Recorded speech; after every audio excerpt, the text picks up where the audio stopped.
Good morning, everyone. My name is Benedict Morrison, and I'm delighted to be talking to you today. I'm sorry not to be with you in person, but I look forward to having the chance to take questions later. My topic for this talk is British LGBT cinema. Even to tackle a topic of this scale is a kind of wonderful folly, and I could happily talk for many hours on the theme. I have in fact only got 15 minutes. With so short a time available, I am inevitably able only to provide you with a snapshot of this rich and strange subject.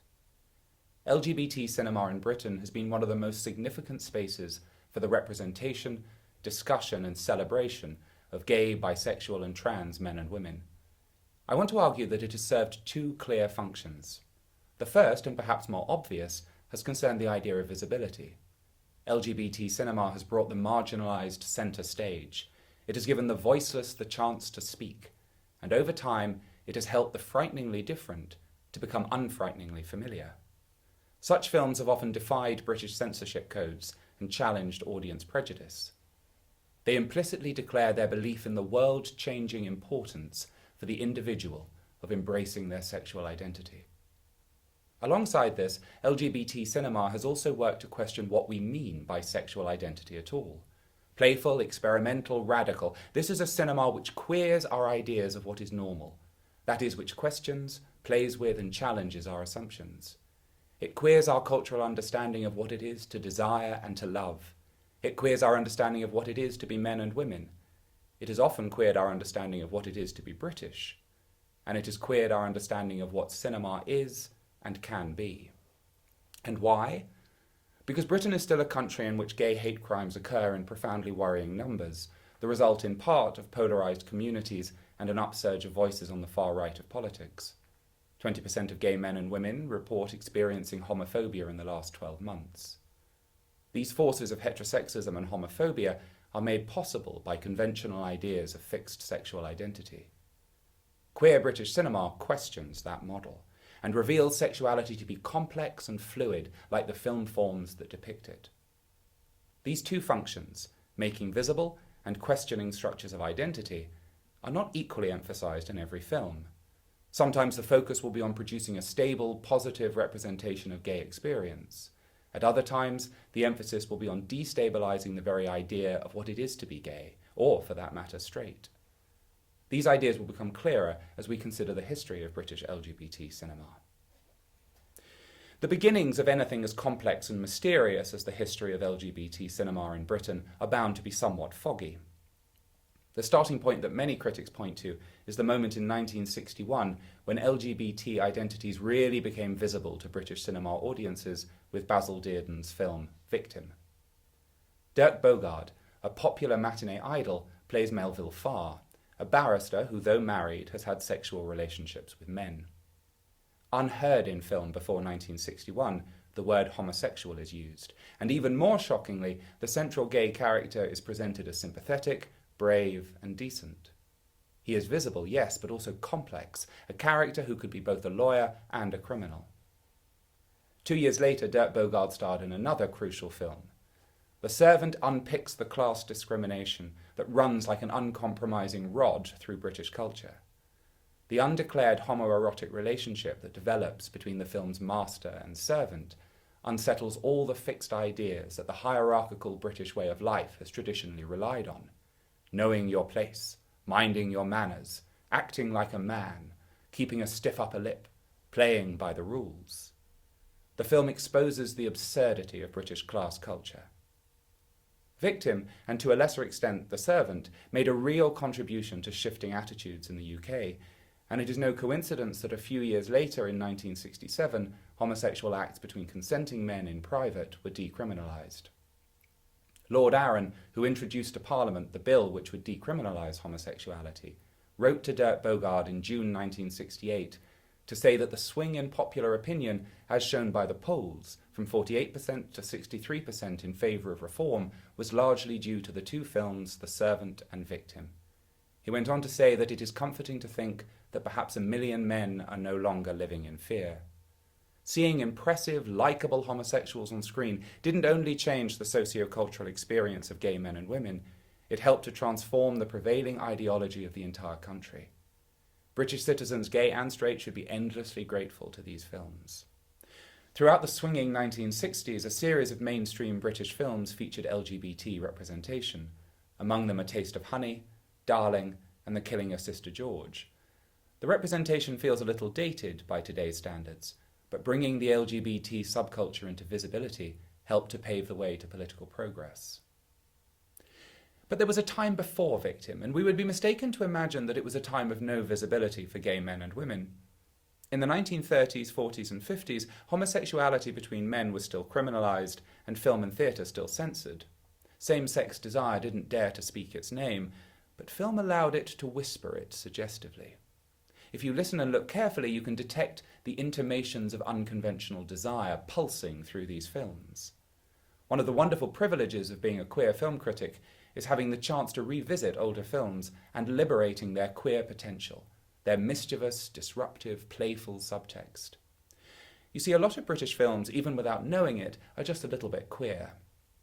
The country's comedy tradition, for example, has often employed forms which are structured around the not quite said and not quite seen modes of irony, innuendo, and implication.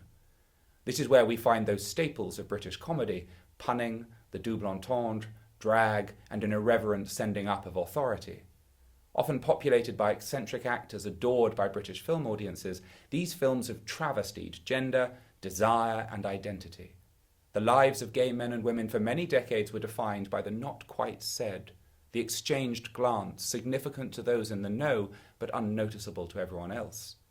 British cinema, deliberately or not, played with exactly the same kind of innuendo and double meaning, and these films simultaneously spoke at one level to a straight majority audience, and at another to a gay audience that was looking to see its own experience on the screen.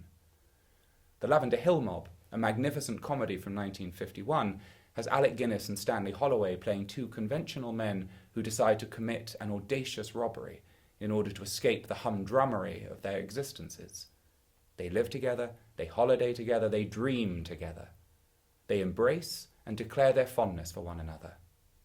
Even when the men have been defeated by the dismal forces of heteronormativity in the shape of schoolchildren and burly policemen, they continue to giggle and to play. Their identities oscillate wildly between respectability and criminality, heroism and villainy, brilliance and foolishness, earnestness and silliness, maturity and puerility. A community of men locked together in criminal, homosocial, tender, riotous, funny, transgressive play. It's hard to imagine a better image for the emerging gay community of 1950s Britain. It may not be an openly gay film, but it's a film which speaks to me about leading a double life and about finding someone to whom you can confide and come out. Through the warped account of family inheritance in Kind Hearts and Coronets, Margaret Rutherford's imperious, eccentric femininity in The Happiest Days of Your Life, and Alistair Sim's spectacular drag in The Bells of St. Trinian's, this vein of British queer comedy challenged conventions of gender and family, and in one form or another continues even today. But back to the late 1960s. After decriminalisation, shock. Decriminalisation, it should be stressed, did not make everything okay overnight. Most homosexual acts remained illegal, and more men were convicted in the years after the Sexual Offences Act than had been in the preceding years. But not content to remain discreet, LGBT cinema hit the screens in a radical firework display of representation. Not all these films were mainstream hits, but all of them chipped away at the prejudice which still defined British society. Performance from 1970 is perhaps the queerest film I've ever seen, a psychedelic descent into the fractured identities of a group for whom desire, gender, and even the self are no longer stable categories. Mick Jagger, bad boy of the Rolling Stones, plays a hermit living in a London townhouse in a wild space of imagination, excess, and polyamorous sex. Hot on the heels of Performance, Sunday Bloody Sunday and Nighthawks courageously represented alternative forms of loving and living, and dared to suggest that even doctors and teachers could be gay. Sunday Bloody Sunday was the first mainstream film to feature a kiss between men, and not just men, but men of different generations and religions. And Nighthawks was open, though unsensational, in its depiction of gay sex. Just as homosexuality was beginning to find a cinematic space for fuller visibility, two social catastrophes occurred. The first was Margaret Thatcher's coming to power in 1979. The second was the AIDS crisis of the 1980s and 90s. When Margaret Thatcher came to power, the country lurched towards a right-wing social conservatism that cherished what it called traditional family values, a euphemism for homophobia and the suppression of difference and dissent. One of the features of British cinema has been that it is precisely in moments of the strictest opposition that it has often been most experimental, most outrageous, most provocative. So it was that in the 1980s and 90s, as Thatcher and her successor cracked down on sexual difference, filmmakers got busy and produced a magnificent array of taboo-busting works, including My Beautiful Laundrette, Morris, and Young Soul Rebels, which looked penetratingly at how race and class inform sexuality. LGBT film told audiences, whatever the government thought, that it was okay to be gay. One British queer auteur, though, towers above all others in his development of a radical, confrontational aesthetic. Derek Jarman produced films that continue to provoke trouble and outrage, with the punk masterpiece Jubilee, which likens the British Empire to the Third Reich, the gay activist reimagining of Christopher Marlowe's Edward II, and the erotic homage to Shakespeare's sonnets, The Angelic Conversation. With Blue, which consists of nothing but a frame of uninterrupted blue accompanied by a lyrical, playful, devastatingly moving voiceover, Jarman produced what I consider to be the greatest film ever made about the AIDS crisis. At a moment when homophobia in Britain reached boiling point, Blue and other queer films helped to tell gay men and women, AIDS sufferers and their allies, that it was okay to reject the definitions which society sought to impose on individuals, and to dream of something different, something better. And where have we got to today? I was very excited to read that it was a British picture that was voted top LGBT film by Chinese audiences in 2018. Like other recent films such as Weekend and Pride, different though they are in so many ways, God's Own Country helps to legitimate homosexual experience. Civil rights movements of all kinds have historically been dependent on this process of legitimation. It is what we might call the process of normalization, the shifting of the parameters of a culture's ideology in order to embrace a group that has been excluded before. Cinema has contributed to this process of normalization in Britain in manifold ways, and today gay marriage, gay family rights, gay acceptance in the military and most other walks of life are all in part the result of the positive images of homosexuality which cinema has been making visible since at least 1961. Homophobia struggles to triumph in a Britain in which mainstream cinema produces characters as likeable, as lovable, as normal as Russell and Glenn in Weekend, Mark and Joe in Pride, and Johnny and George in God's Own Country.